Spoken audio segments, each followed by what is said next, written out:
Hello folks, and thank you for watching this video. Today we are checking out the latest VTX from HDZero. This is the HDZero Freestyle. That is the one that's capable of doing 1 watt. And this is not a pre-production unit. This is a unit that I got with my own money. I bought it with my own money, just like everything else in this channel. And looking at it first, you do have the little sign that lets you know that it is only 224S, but it looks pretty similar to any of the pre-production unit that I've seen on YouTube or online. I don't think they made any change from the pre-production one. Not really sure if the pre-production one were able to do 6S, but with this guy, you only go from 2 to 4S. And also gonna show you everything else that come in the box. You do get an antenna with a UFL connector. You do get a wire harness that is to connect your VTX to your flight controller. And you also get a small PEC. This is what will allow you to run 6S on your VTX. And you also get a set of hardware. You do have your screws. This little piece is to secure your UFL antenna. This one is to secure your MIPI cable. This is the camera I'm going to be using with this setup. It is the HDZero V2 macro camera. It does have a 4x3 setup as far as the lens go.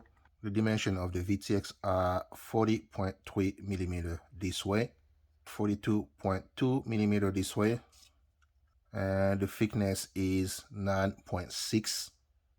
The weight of the VTX is 26.9.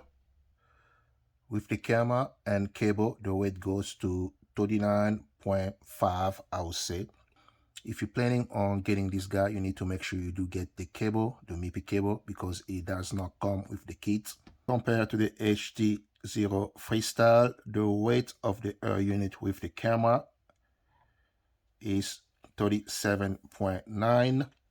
And the unit measurement are 38.3 this way, 44 this way, and the thickness is 14.4. Now let's go over all the different connectors available on the VTX. There is actually a couple of them. This one is for your MIPI cable, and the one next to it is pretty much useless. It is to connect the external remote controller on the VTX, but you don't really need this one since the VTX does have smart audio. On the other side, you have the fancy looking connector, and this is where you connect your wires that go to your flight controller. That'll be this guy. And the connector right next to it is for firmware updates. You're gonna need to use this cable. And last is your connector for your UFL. That is where you connect your antenna. Now I'm gonna go ahead and put the VTX into my quad. And I have picked my AOS 7 for this VTX. One of the reasons is that even though it does have a 30 by 30 mount, it does have a pretty hard shape. It's not as thick as a unit, but for some of you, depending on the frame that you have, you're gonna have to be a little inventive in order to get this VTX on your frame. But the AOS 7 is a perfect frame for that. It is large enough to where my VTX gonna be completely covered. As far as antenna go, I'm not gonna be using the one provided with the VTX. I got a small little pigtail. That's what I'm gonna be using, and that is a SMA pigtail. And the way it's gonna go, we're gonna go on an angle. You always have to be very careful with UFL connector because you don't want to lift the connector itself.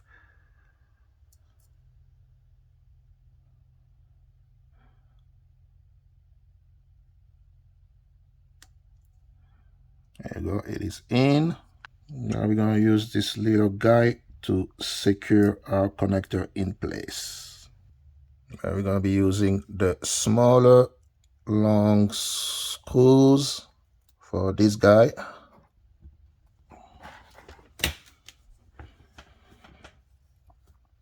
You don't have to get the screw very tight, just snug enough not to move.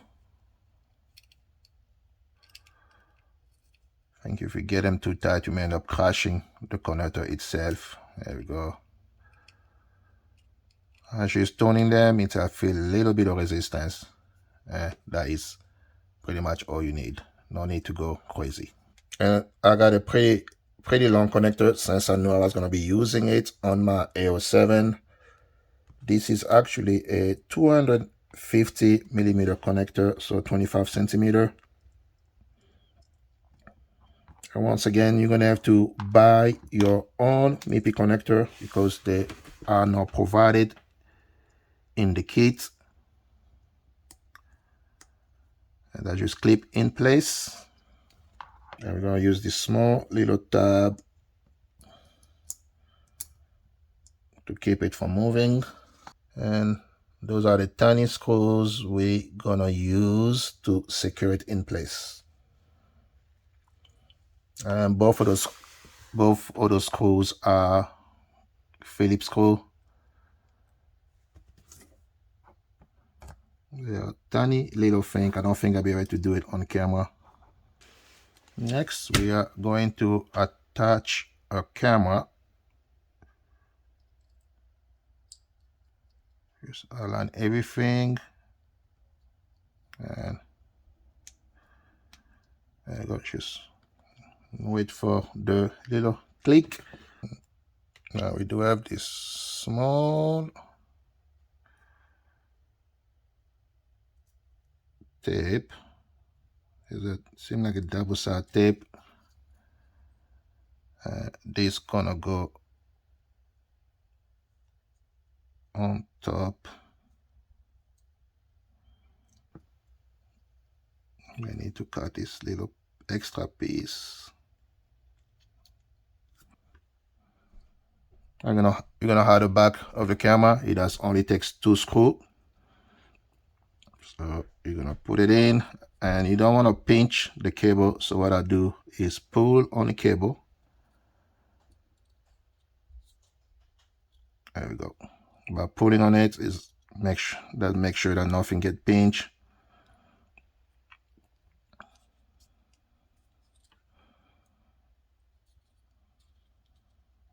Make sure. There we go. I may have to pull on it a little tight, but that should cover that.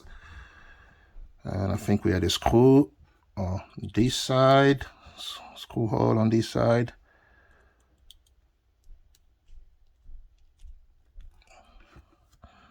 And those are the Phillips screwdriver.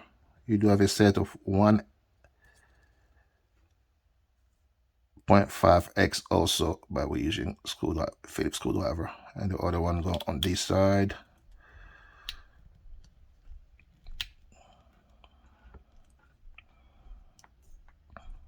That is pretty much it for the setup of the VTX. Now we need to add it into the drone.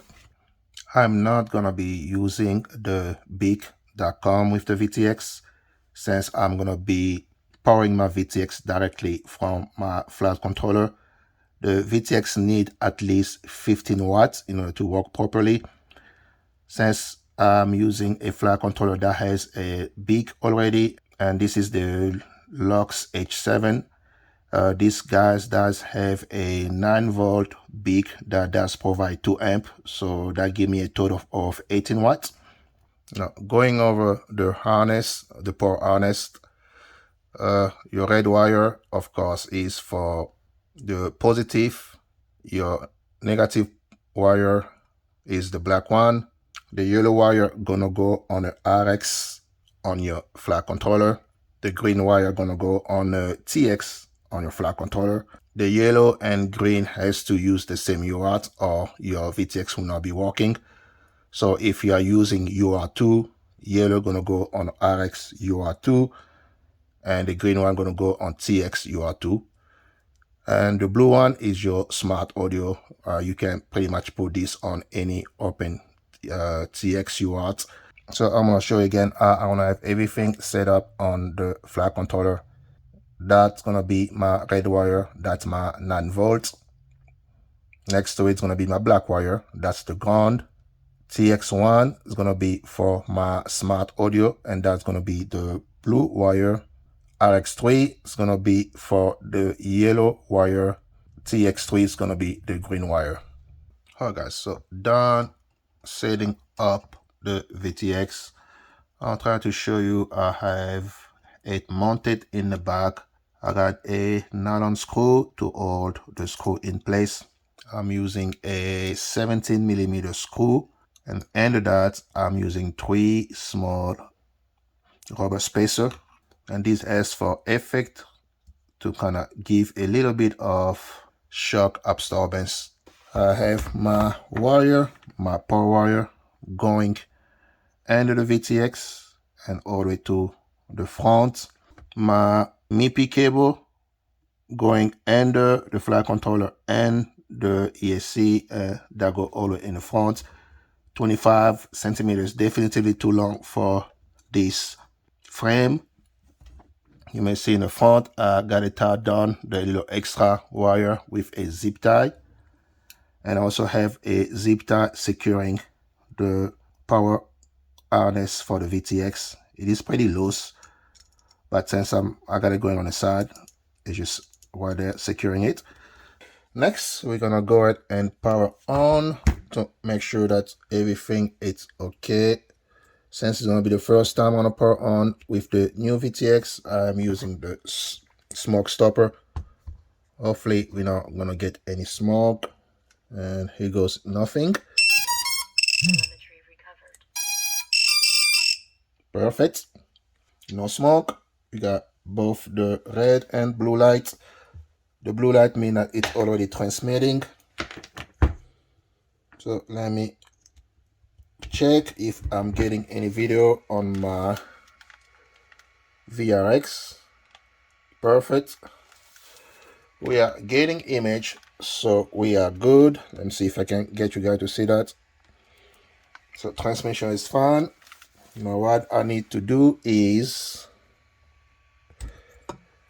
go ahead and upgrade the VTX to the, sorry about that guys, to the latest firmware. The VTX does come locked at 200 milliwatts, so you cannot go over 200 milliwatts. In order to get to 1 watt, you need to upgrade it and unlock that feature. And of course, I need to go to some of the setup in beta flight. Alright guys, so drone is ready to go. Everything is set and all the firmware have been updated. Let's give it a spin. Alright guys, so first thing I want to talk about is this is not going to be a range test because I don't feel like setting up a range test. First flight here, I'm just going to be flying around my house. I have the VTX set up at 200 milliwatts. This is not my first HDZero drone. This is actually my 4th one. And strangely enough, 200 milliwatt is actually okay for like park flying. I mean, I fly my drone, my other HDZero drone, which don't have the Freestyle VTX at 200 milliwatts around my house. Just kind of give you an idea. You may see it is actually, I'm able to fly around with no problem at all. Get some breakup here and here, but overall I can fly this drone around. I can fly the HDZero on my regular flying spot with no issue. God, this drone is loud. Those bar blade. And this is my AOS 7. That's why I put the Freestyle on it, because I'm really planning on using it as a long range VTX. And you all see in the video online, people going at 30 kilometers with this specific VTX. So that should be pretty good for long range. But 20 milliwatt, I say it's okay, but I'm gonna show you the one spot that the system kind of struggle at 20 milliwatt.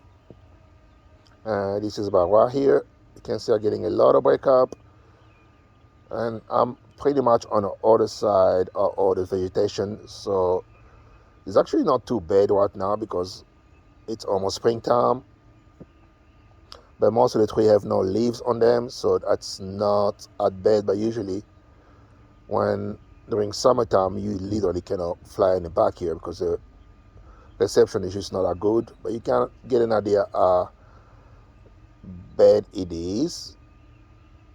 Actually surprising pretty good, but there is no leaf, so that's 200 milliwatts. I want to come back so you can see where I am, and we're gonna put the drone on 1 watt. We're gonna see how good our reception is going to be. Here I am. Sorry about that, guys. So let me land and let's go to 1 watts VTX, and I'm on race 1. There we go. Max sets, yes. So we should be on max, I believe. Let's come out of here. Let's save and exit. There you go. So we got, I'm not sure why my throttle active. GPS is not getting in satellites. It's a pretty clear day. Usually work much faster than that. Now we're gonna go right back in the same spot, and we see if we get much better reception or penetration now that we're running max power. Let's see here. Still getting some breakup. Let's see where we are. Okay, little bit of breakage. You can see my reception with the antenna. They're all changing color, but I say definitively much better. Let's see if I can go in it further.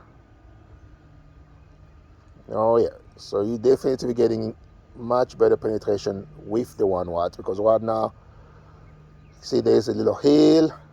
So it's pretty much a small little hill between me and the drone. So that is pretty good. Oh yeah. See, on 200 milliwatts, I would never try to go all the way here. But that is actually pretty good. So 1 watt does do much better, which is expected, than 200 milliwatts. Yeah, reception is much better. Now what I'm gonna do now is I am gonna swap antenna, because the antenna I'm using right now is the XILO antenna, and I'm gonna swap antenna because apparently the system is very dependent on what antenna you're using, and we'll see if we get better result with a supposedly better antenna. So this is the antenna I was using, XILO antenna, pretty good antenna, and this is the one I'm gonna be trying now. The Lumiere double AXI. Technically, you're supposed to get a lot better reception coverage because you got 2 antenna into 1 instead of just 1 antenna. So let's put it in and we see if you're gonna get a much better reception. And in case you were wondering, this is the setup I have on a VRX. I got the True RC setup.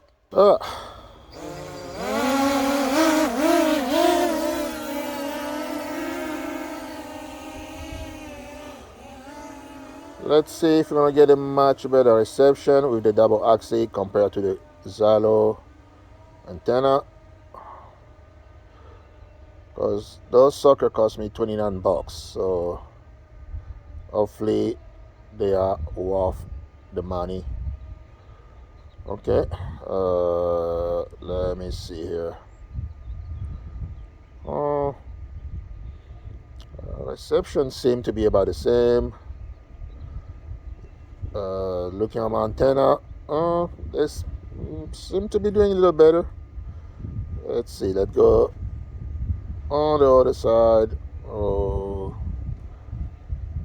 actually, what now? Say reception is bad, but of course, guys, I got Well, right now I would say we are only using the omnidirectional antenna on a VRX because my patches are pretty much worthless since I don't have direct line of sight with the drone. It's kind of hard to tell, guys. You let me know. Do you think the reception is better with the XILO or with the double AXI? It's not worse, that's for sure. I may say maybe slightly better. I can't really tell. But hey, for 29 bucks, I mean, that's what I pay for. I say I may need to do more tests.